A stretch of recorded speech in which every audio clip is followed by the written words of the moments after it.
का आदेश दें।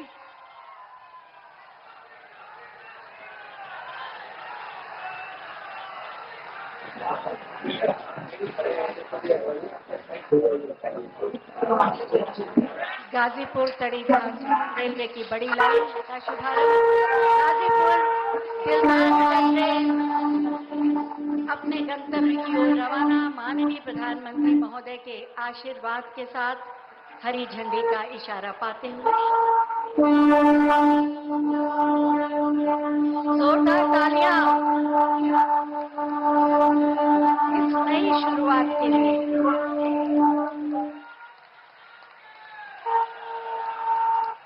बहुत बहुत धन्यवाद माननीय प्रधानमंत्री जी। देश की प्रतिभा और सामर्थ्य को सम्मान देकर 140 करोड़ भारतीयों। उत्तर प्रदेश के मुख्यमंत्री श्रीमान योगी आदित्यनाथ जी, उप मुख्यमंत्री श्रीमान केशव प्रसाद मौर्य, भारतीय जनता पार्टी के प्रदेश अध्यक्ष और विधान परिषद के सदस्य श्रीमान भूपेंद्र चौधरी जी, उत्तर प्रदेश सरकार के सभी आदरणीय मंत्रीगण, सांसदगण, अन्य महानुभाव और आजमगढ़ के मेरे प्यारे भाई और बहनों,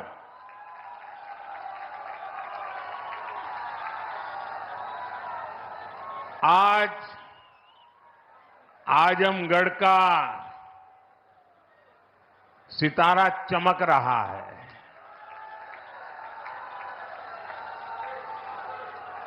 एक जमाना था जब दिल्ली से कोई कार्यक्रम हो और देश के अन्य राज्य उसके साथ जुड़ते थे।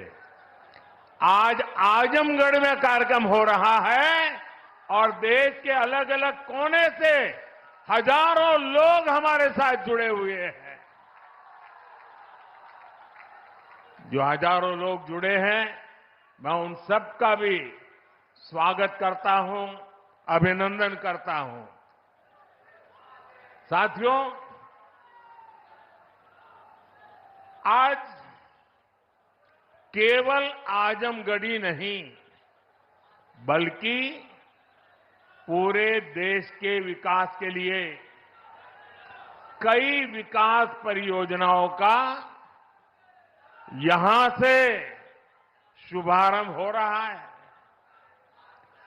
जिस आजमगढ़ को देश के पिछड़े इलाकों में गिनते थे, आज वही देश के लिए विकास का नया अध्याय लिख रहा है।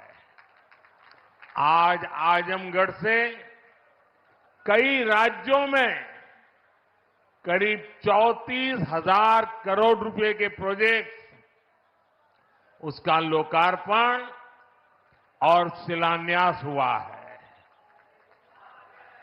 आजमगढ़ के साथ साथ श्रावस्ती, मुरादाबाद, चित्रकूट, अलीगढ़, जबलपुर, ग्वालियर, लखनऊ, पुणे, कोल्हापुर, दिल्ली और आदमपुर, इतने सारे एयरपोर्ट्स पर नए टर्मिनल भवन का उद्घाटन हुआ है।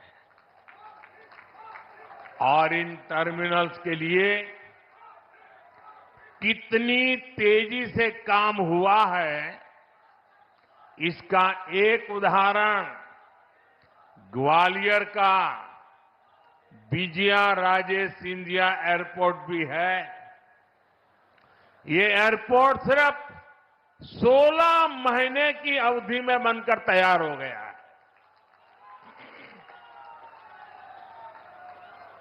आज कडप्पा, बेलगावी और हुबली, ये 3 हवाई अड्डों पर नए टर्मिनल भवनों का शिलान्यास भी किया गया है। ये सारे प्रयास देश के सामान्य मानवी के लिए हवाई जहाज की यात्रा को और ज्यादा सहज और सुलभ बनाएंगे। लेकिन साथियों, आप देखिए, पिछले कई दिनों से मेरे समय की मर्यादा के कारण मैं एक ही स्थान पर से देश के अनेकों प्रोजेक्ट का लोकार्पण कर रहा हूं। और जब लोग सुनते हैं कि देश में एक साथ इतने एयरपोर्ट, एक साथ इतने रेलवे स्टेशन, एक साथ इतने हवाई अड्डे, एक साथ इतने आईआईएम, एक साथ इतने एम्स, लोग अचरज हो जा रहे हैं। और कभी कभी पुरानी जो सोच रहती थी ना, तो इसको भी उसी चौखट में बिठाते हैं और क्या कहते हैं, अरे भाई ये तो सब चुनाव का मौसम है ना। अरे मेहरबान, चुनाव के मौसम में पहले क्या हुआ करता था? पहले की सरकारों में बैठे हुए लोग जनता की आंख में धूल झोंकने के लिए घोषणाएं कर देते थे। कभी कभी तो इनकी हिम्मत इतनी होती थी कि पार्लियामेंट में भी रेलवे की नई नई योजनाएं घोषित कर देते थे, बाद में कोई पूछने वाला नहीं। और जब मैं एनालिसिस करता तो 35 साल पहले घोषणा हुई। कभी चुनाव के पहले पत्थर गाड़ देते थे आकर के, फिर खो जाते थे, पत्थर भी खो जाते थे, नेता भी खो जाते थे। यानी सिर्फ घोषणाएं होना। और मुझे याद है जब 2019 के वर्ष में मैं कोई भी योजना घोषित करता था या शिलान्यास करता था, तो पहला हेडलाइन यही बनता था कि देखो भाई, ये तो चुनाव है इसलिए हो रहा है। आज देश देख रहा है मोदी दूसरी मिट्टी का इंसान है।